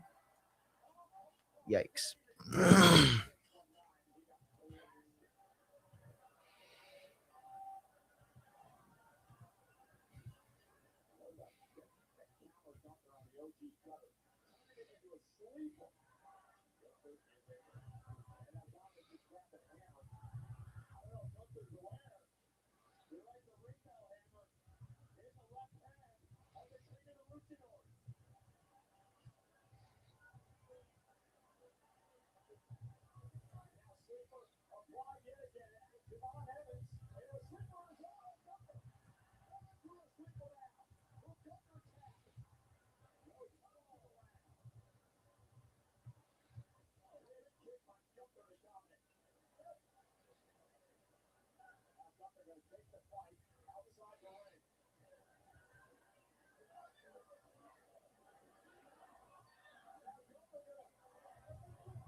He said, oh shit.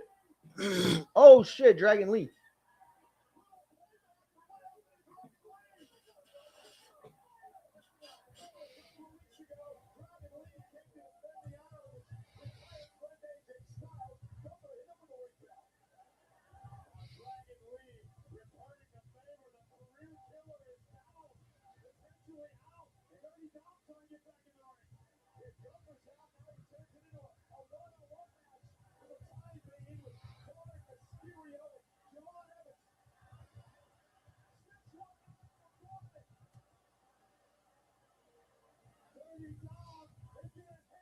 Uh-oh, here comes Dom. Oh, he misses the frog splash. Oh shit, he almost got injured, it looks like. Here's Javon Evans. He hit the cutter hard on Dom, bro.